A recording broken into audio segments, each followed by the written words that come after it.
Welcome to this Workplace Savings and Benefits webinar looking at combating financial worries in the workplace, a discussion we are holding in association with Wealth at Work. My name is Jonathan Stapleton. I'm editor of WSB. According to Wealth at Work research, a substantial proportion of employees have significant financial worries.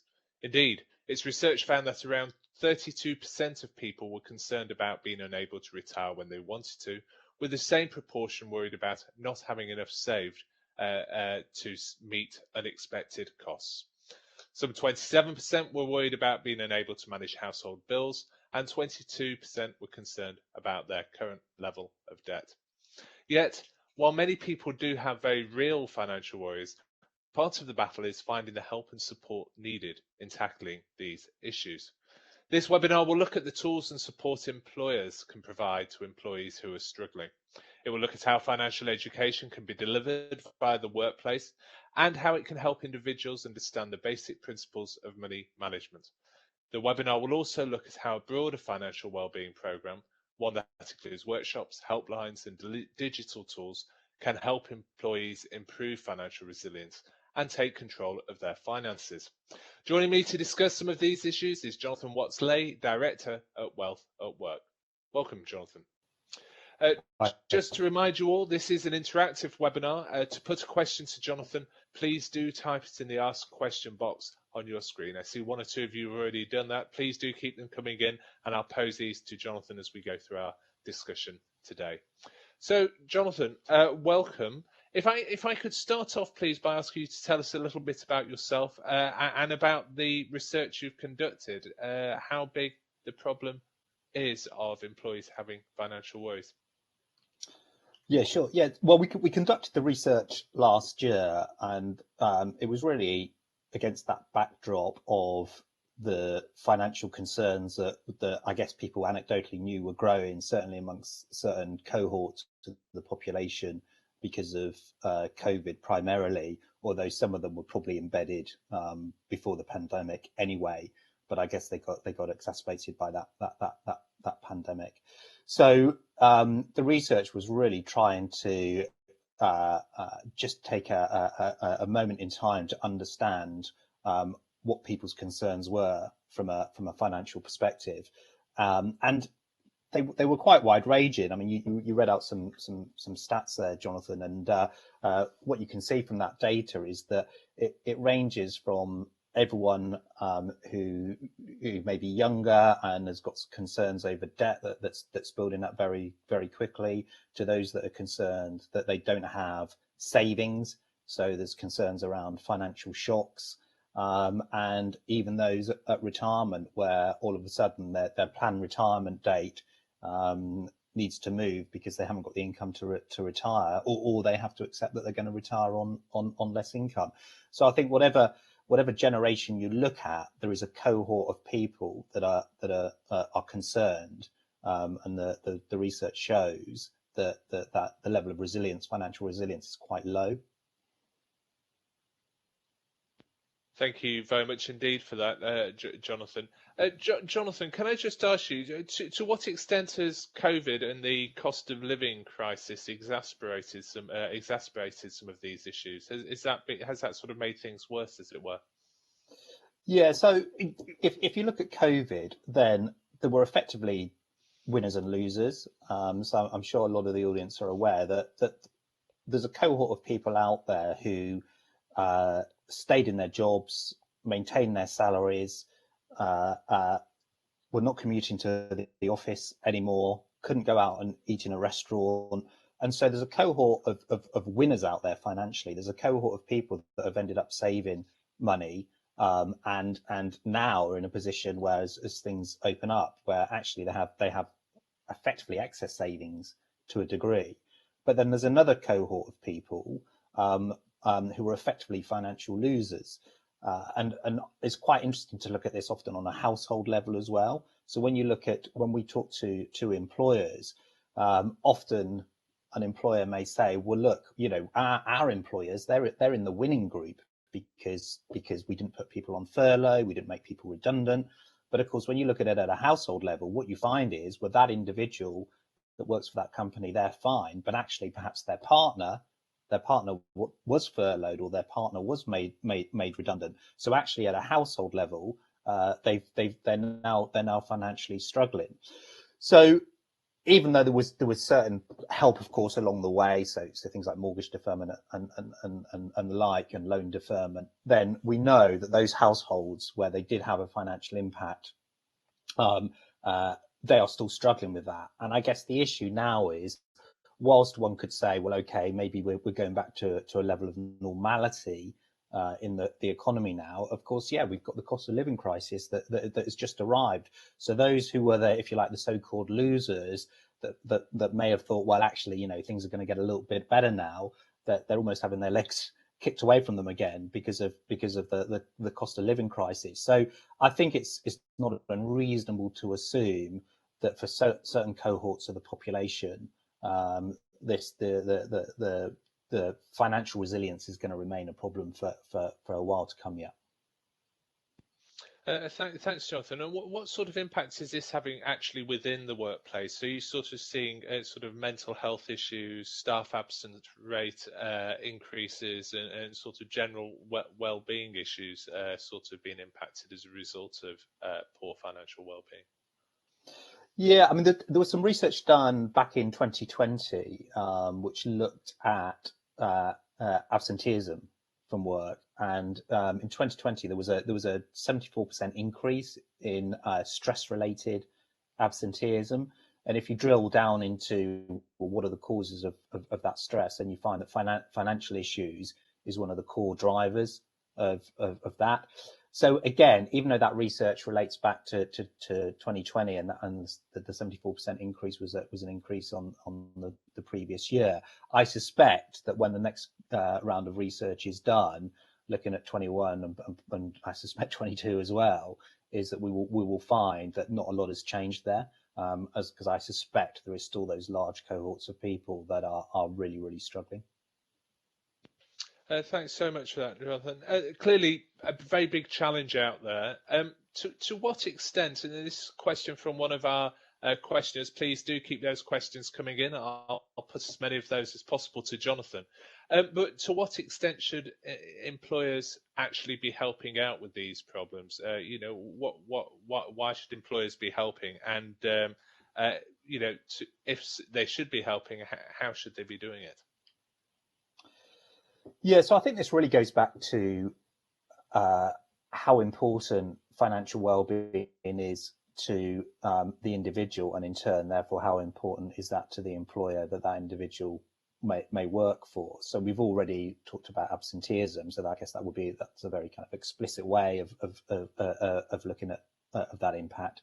But there is also a lot of research out there around levels of productivity. So even if somebody is in the workplace, actually is their mind elsewhere, therefore for productivity is much lower than it ordinarily would be.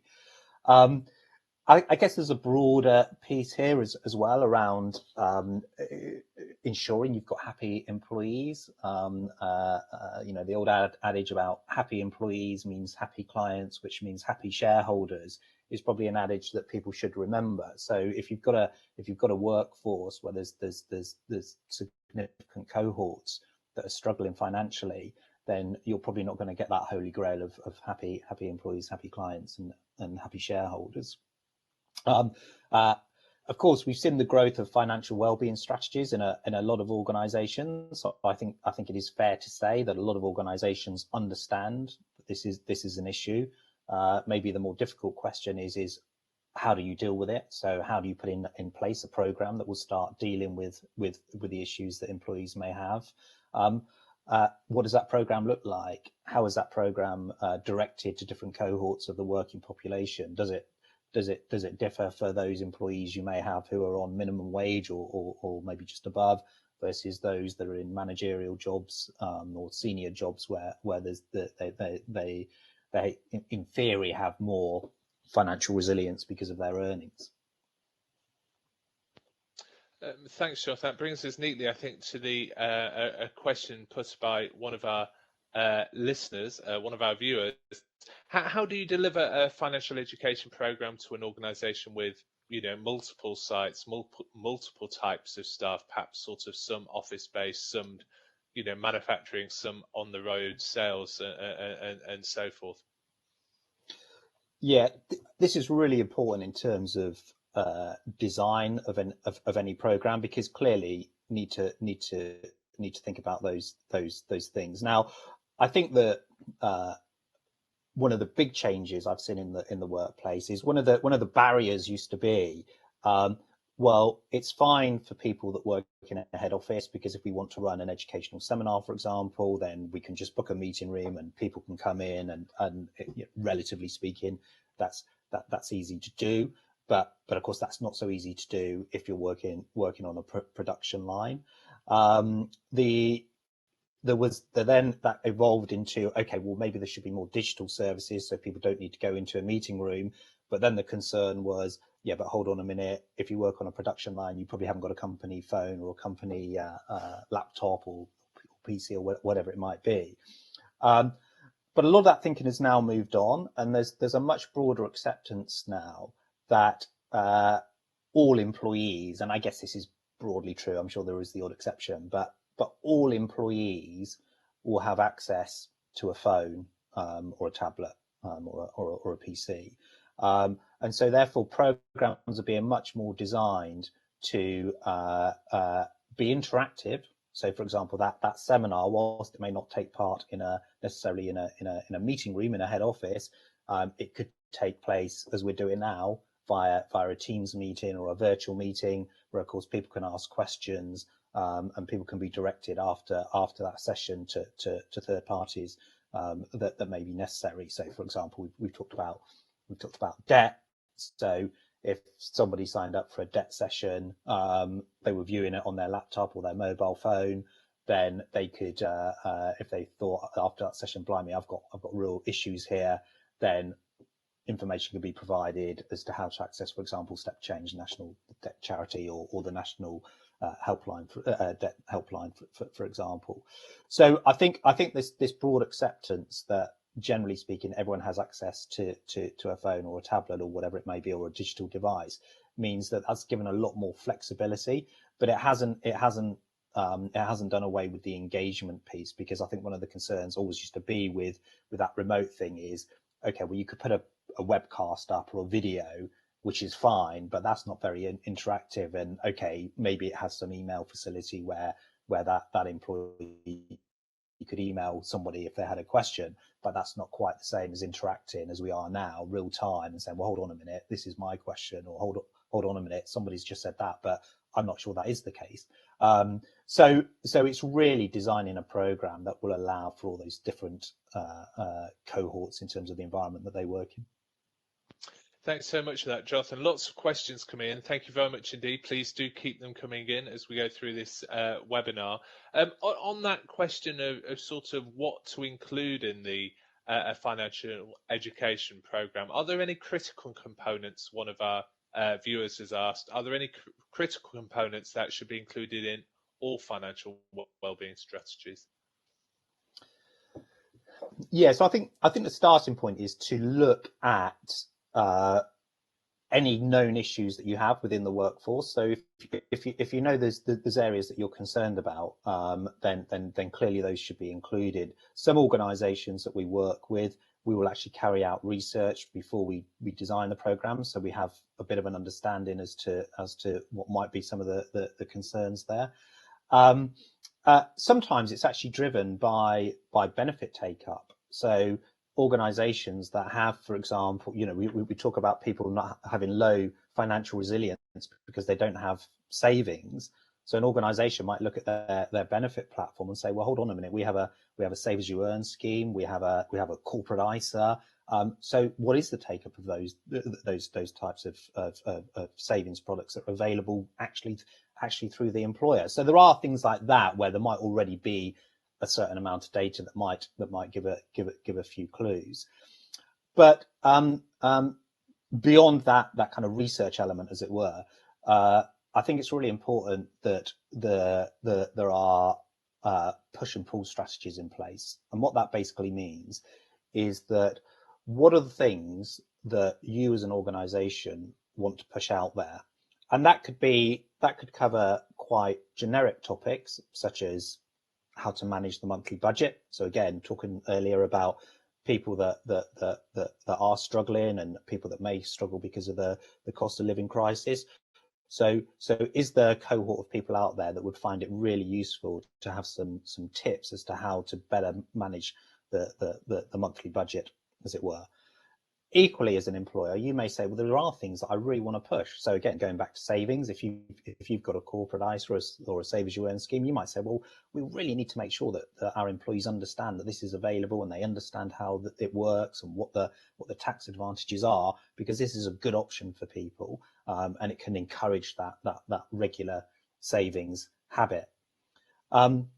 Equally, there'll be certain age groups that you may want to target. So again, looking at retirement, once people get to the age of 50, perhaps you may say, well, actually, we do want a program where we are gradually educating people as to their options as they lead up to retirement. So clearly, they're not going to be retiring at age 50, but it's important that people get to understand what the options are. What are the options within the scheme that the employer offers? Let alone the broader options that are available to that individual as a retiree. So the program can actually be quite broad in terms of what you may want to push out there. In terms of pool strategy tends to be where you make things available. You make sure that employees know they're available, but you can't necessarily identify who those individuals are. So, for example, it might be someone who's in serious debt. Actually, you're unaware of that as an employer, but actually what you do make them aware of is that there are resources maybe that you put on the intranet, which will help and can explain options that they have, and as I mentioned earlier, may do handoffs to third parties like Step Change. Thanks, Jonathan. On that last one, I mean, with sensitive issues such as debt, obviously people may not want to necessarily put their hand up on an employer-organised course to say they have problems. It is keeping it very broad brush and general, something that perhaps anybody can access, the way to approach that type of thing before sort of drilling down and signposting those that really have issues to go to other agencies. Yeah, I think there's two things here. So if you look at how people should manage debt generally, so this isn't necessarily about people that have a debt problem, but it's how do you manage debt in the round. Then we actually do quite a lot of interventions where we will talk through to groups of employees. Look, there are various forms of debt out there, and we often classify it into good debt and bad debt. So an example of good debt would be a mortgage. So quite reasonable for somebody to have a mortgage if they want to own their own home.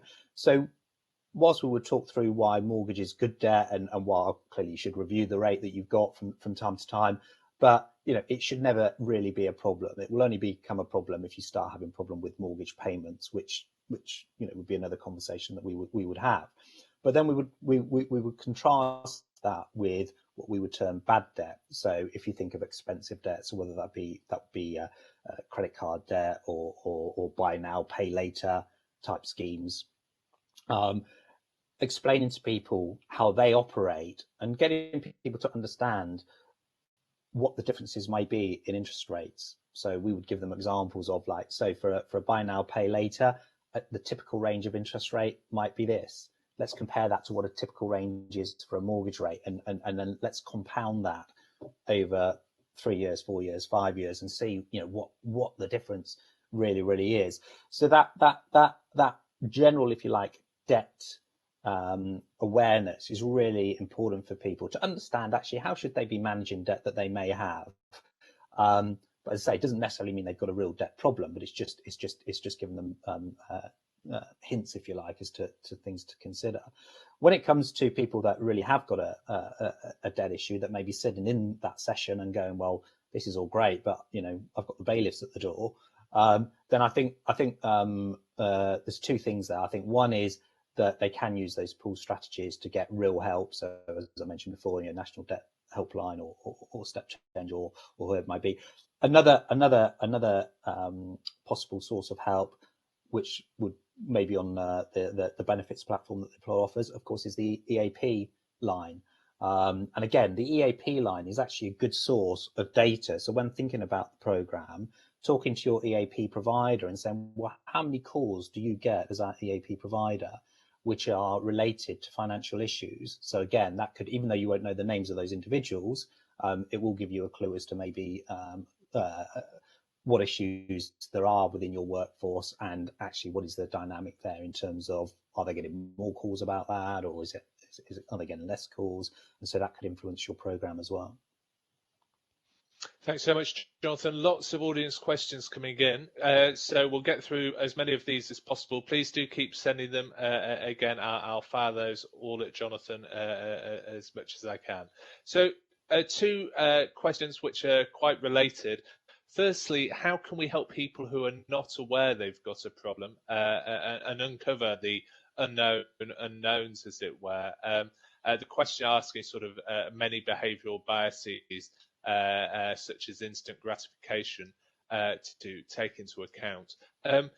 Another questioner earlier on has asked, how much is it all about a fundamental sort of problem in changing people's habits, such as keeping up with the Joneses and so forth? So do you have any thoughts on that, how we can perhaps help those that aren't aware they've got a problem?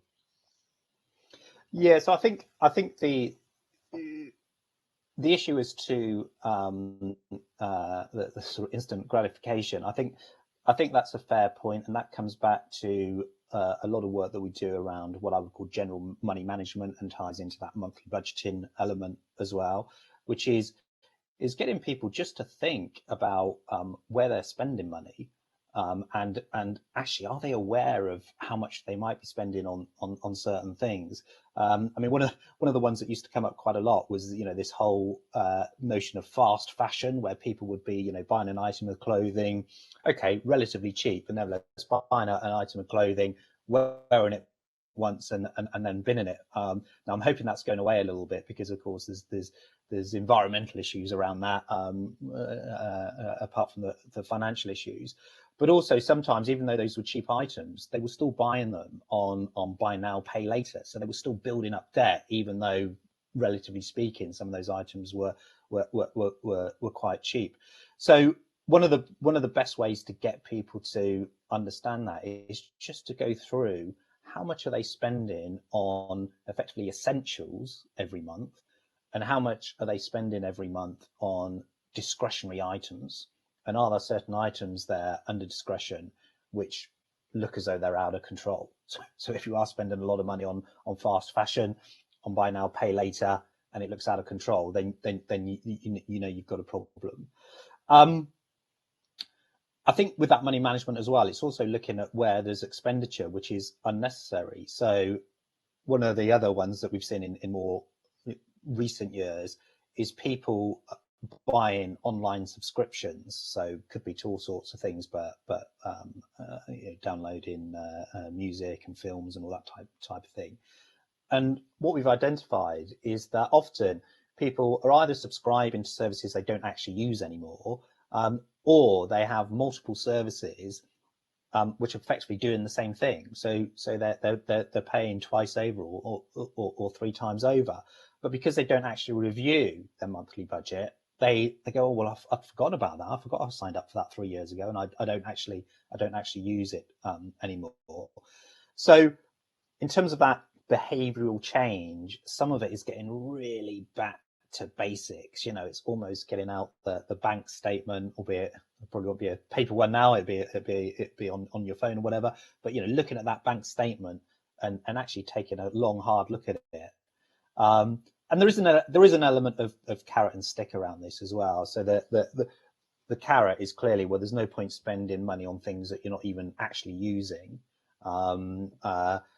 Also making sure that people shop around for things where they have no real emotional attachment. So the classic example of this is insurance, car insurance, for example, where we know if people shop around, they can often get a better deal.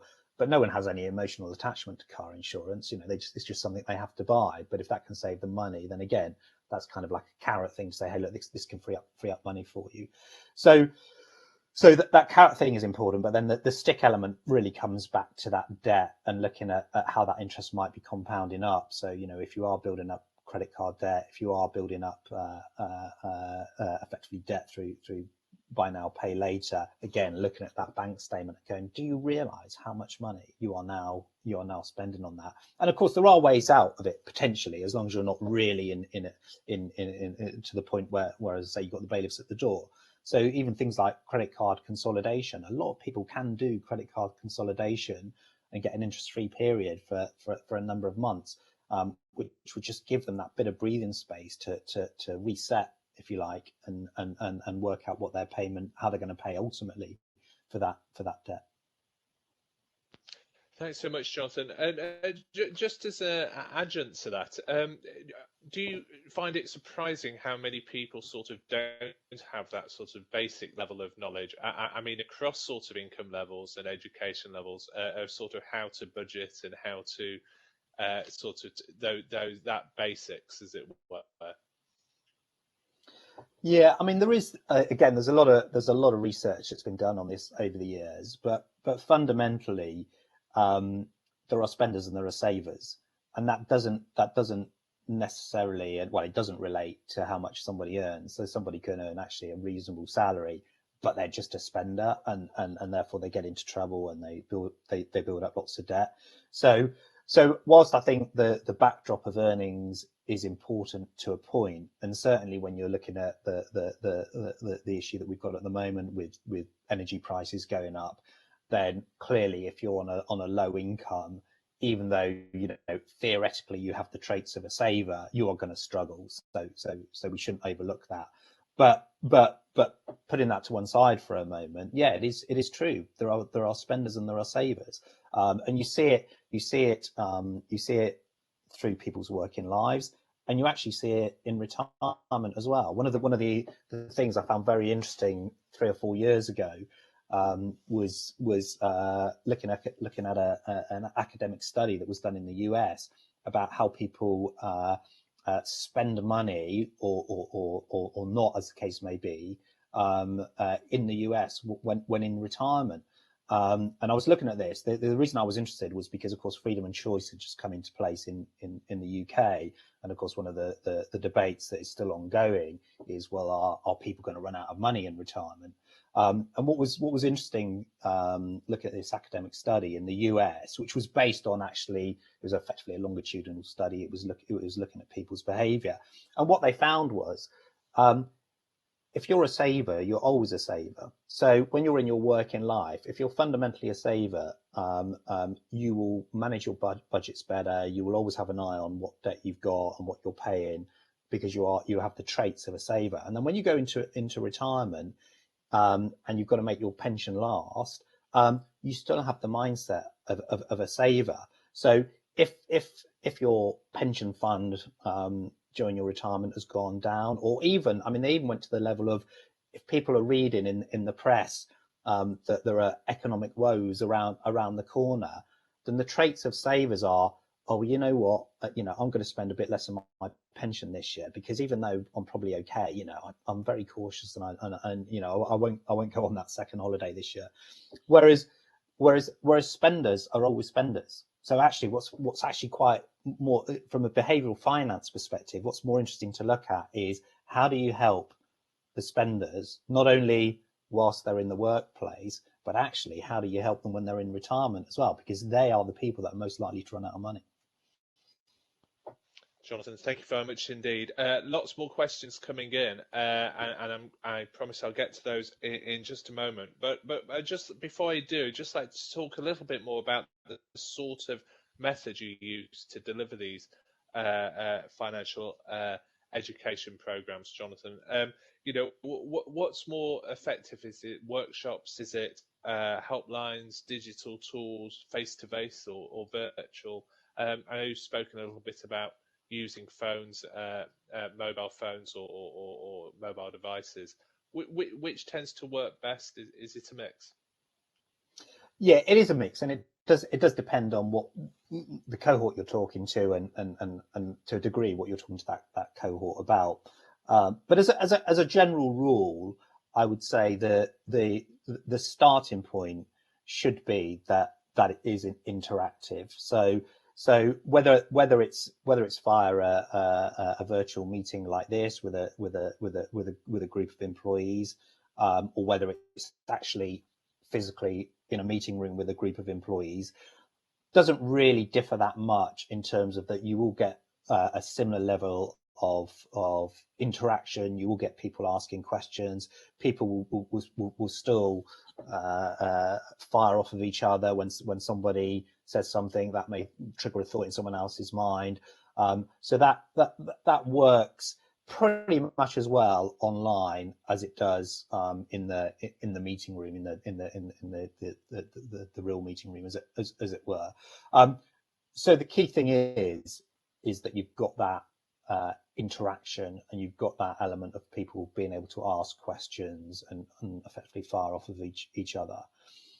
When you've got things that are a bit more static, so things like webcasts, things like video, they have a role to play, but they tend to be used more as support items. So it's almost a resource library that those employees can go to, and if they want to actually understand a bit more about debt, or they want to understand a bit more about pensions, or whatever it might be, then they can go off and watch that video to find that out. Another area I would say is tools, so calculators and that type of thing. We have a tool which is effectively a chatbot, and it's an interactive digital tool. And at the moment it has 4 modules on it. So it covers debt, it covers retirement, it covers savings, and it covers protection. And basically an individual can go through that. They will be asked a set of questions, and depending on how they answer those questions, at the end of that process, they will be given some tailored resource. So that tailored resource, again, could be a video.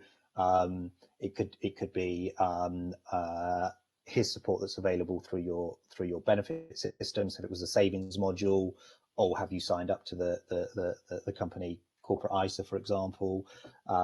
If it was the debt module, and you felt you were struggling, the resource that might come up at the end of the chatbot might be, oh, don't forget, there's the company EAP assistance line that may be able to help you. So again, that resource that comes up at the end, we will tailor company by company, because some of it will be specific to that employer and what they offer, whereas other resources at the end of it could be third party. So that's another category. Financial coaching over the telephone, well, could be virtual, but effectively it's one-on-one. So whether it's virtual or over the telephone doesn't really matter too much. But that financial coaching area is one of the big growth areas. So we're finding that a lot more employers want employees to have the ability to have that conversation. That conversation can be generic, or it can be very, very specific. What I mean by that is, it can be generic in that employee could phone to say, look, I want to have a conversation about my pension, or I want to have a conversation about my debt, or whatever it might be, but we don't really know what that individual wants to discuss until they literally phone. Whereas other financial coaching could be very, very specific over a very specific area. So some of the ones that are quite typical that we come across are things like people that may hit the lifetime allowance and need to know and go through in a bit more detail what their options are, and what they can consider. Clearly, they might have other pensions in other organisations, so they might want to talk to somebody about that. So that financial coaching bit is a real growth area. And of course, financial coaching is not regulated advice. So it gives the individual the ability to have a rounded conversation, but what they're not doing is going through a regulated advice process. But what financial coaching also does, because of that, is that if actually at the end of that conversation, it's very clear that that individual needs regulated financial advice, and the financial coach can't answer the specific questions they're being asked because they would step over the line into regulated advice, then what the financial coaches are finely tuned to do is to say, look, I can't answer that question. You need to get regulated financial advice, and these are the reasons why. Thank you very much, Jonathan. And another question from one of our audience here. How do you deal with conflict between sort of perhaps what the employer is trying to do and what the employee needs? The example our question asked is, for instance, should employees who are in debt be paying this debt off ahead of being auto-enrolled into a company pension scheme, for instance? How do you balance those sorts of things up? Yeah, so that's a very good question, and this really goes back to people understanding that broader landscape, because of course, if they've got expensive debt that's rolling up like crazy, then yeah, they probably shouldn't be paying into pension. If they're going to have the bailiffs at the door tomorrow. So this is why that backdrop that I discussed earlier is really, really important and a lot of the work that we do with organisations is talking about that, not that just that general money management, but actually how it relates to the benefits that are offered by that employer. So clearly one of the benefits that we will be covering would be the pension, and therefore by definition we'll be covering auto enrolment and of course any additional contributions that employer may be offering. But it's a good, so it is making sure people are aware, and it is a fair point that the success of auto enrolment, which is that people don't opt out of it, which is fantastic, of course, could be an issue for a minority of individuals that are facing debt problems, which is why that baseline education is actually a really, really important thing to put in place. It's a bit like as well, when people talk about why people not maxing out on employer contributions, for example, into pensions. And that's a very valid point, but it does need to be done against the backdrop of what you don't want to encourage is people to pay in more money to the employer pension in order to get the match, when actually they are building up a load of debt elsewhere. So again, it does need a very balanced approach. Thank you very much indeed, Jonathan. Another question from one of our audience relating to the cost of financial wellbeing programs. With budgets being a big challenge, is it expensive to put a financial wellbeing strategy in place? Yeah, so this is quite a tricky one to answer, because it is how long is a piece of string, really, in terms of what you want implemented.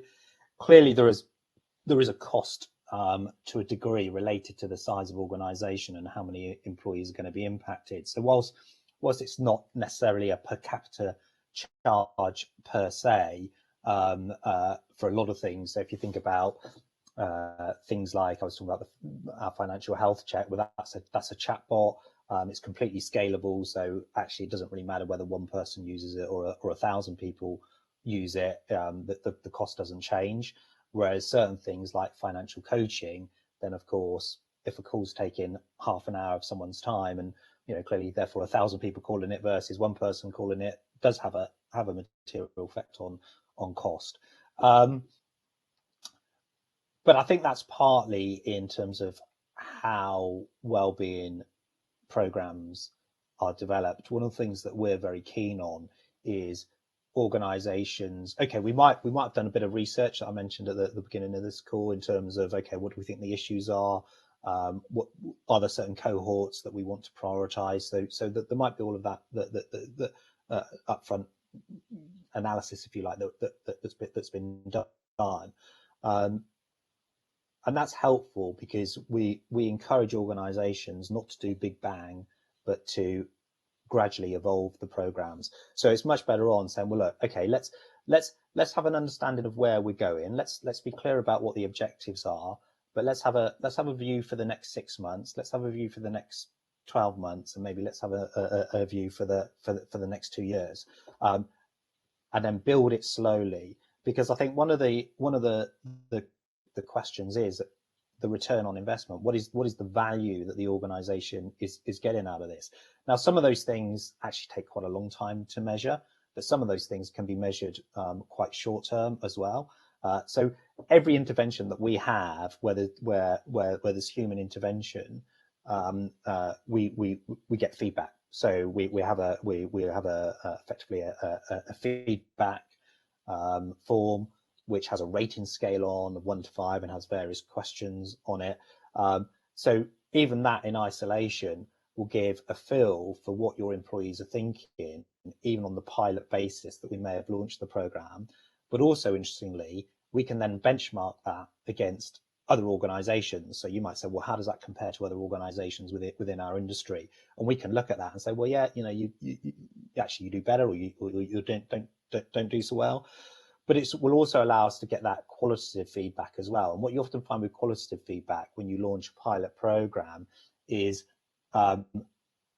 your employees can surprise you and say things that you don't really expect them to say. I mean, we've had it. I mean, one that I remember very vividly was actually about saving schemes that the employer offers, and around this particular company offered save as you earn schemes and share incentive plans, and their view was these were very, very well communicated within the organization. And yet the feedback that we got was that when we took them through a savings module was, oh, we really understand these now, because to be honest, we didn't really have a clue about them before. And that was a real shock to the organization. They thought, well, how could that be the case? Because we've sent out so much communication about this. And I think that underlines one of the issue. There's a massive difference between sending out communication which actually people may not really understand, versus getting them actively engaged in a discussion and a debate, where not only may they tell you that whether they knew about it or they didn't know about it, but actually that will enrich their understanding going forward, and therefore they might sign up for that benefit.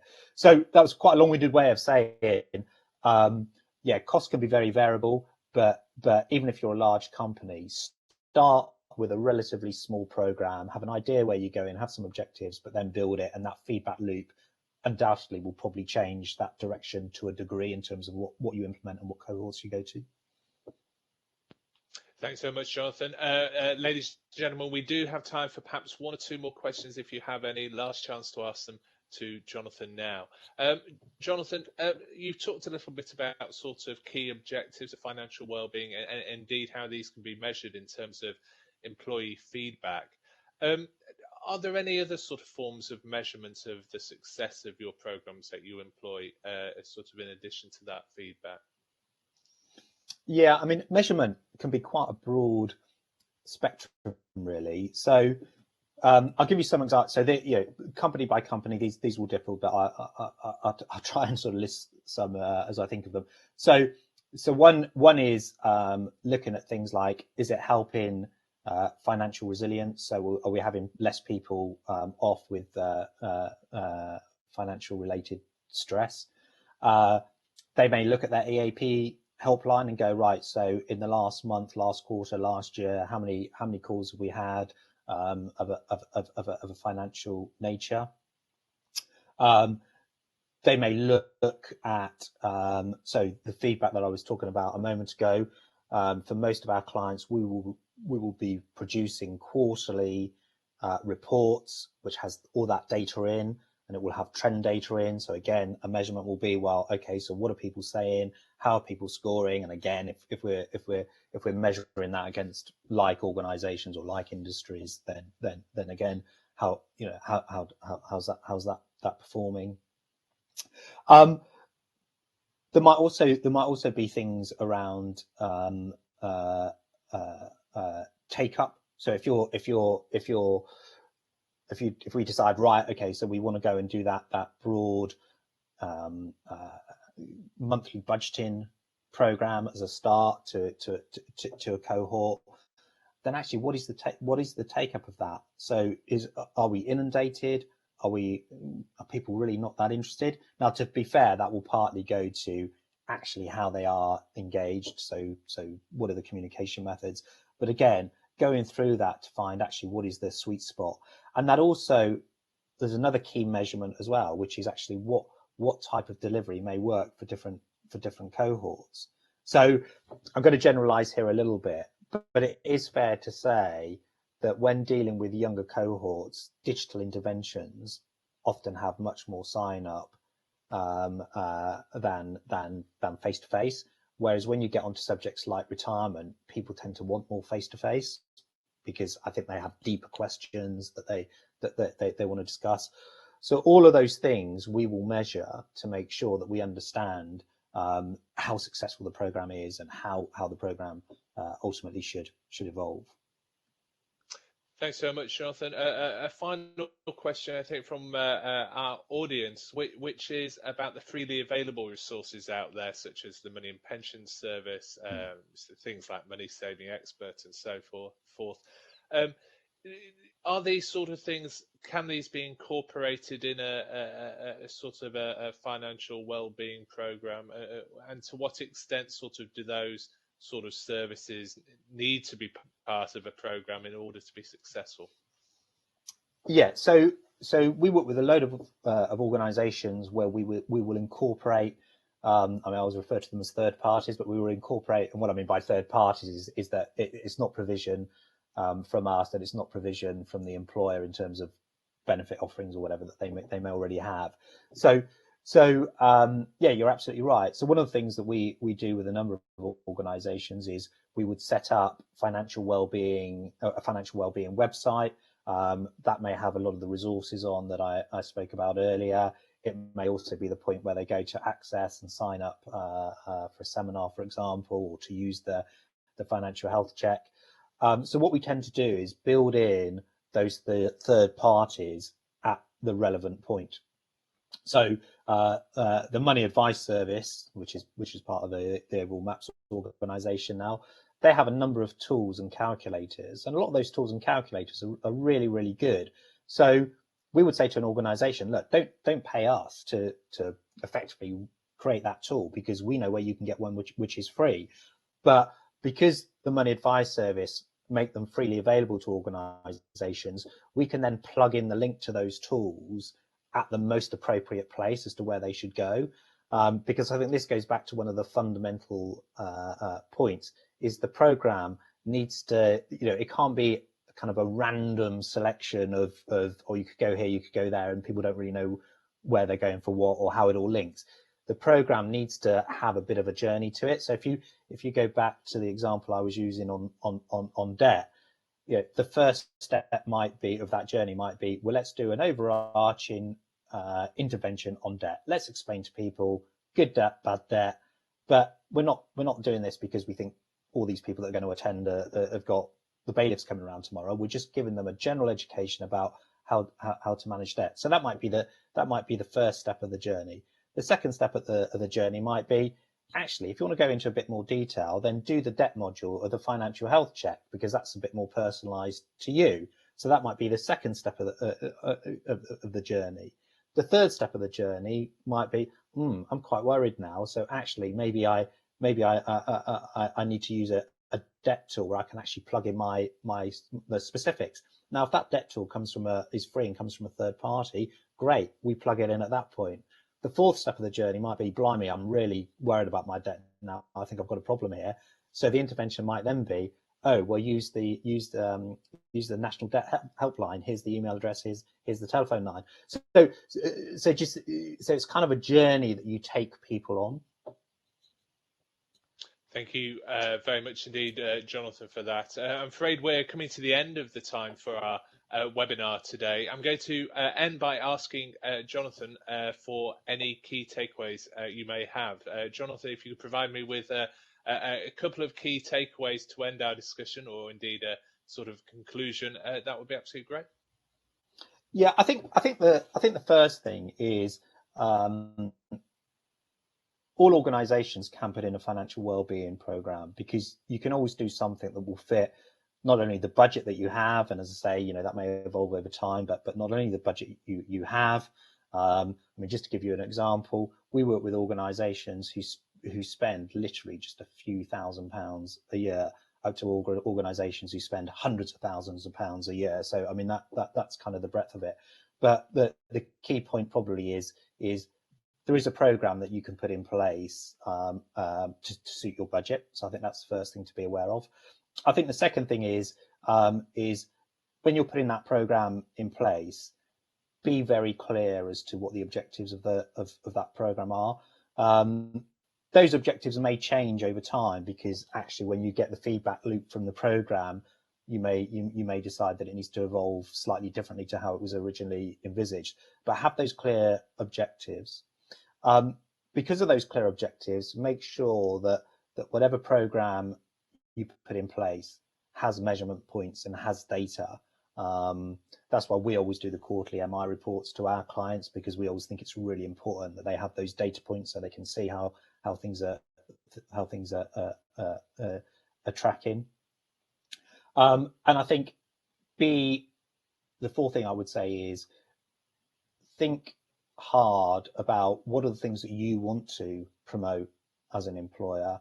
So it's really those push and pull strategies again. So what are the things you really want to get out there? So some organizations that we work with, they might say, look, we want people to understand that they can afford to retire. How do we get them to understand that they can afford to retire?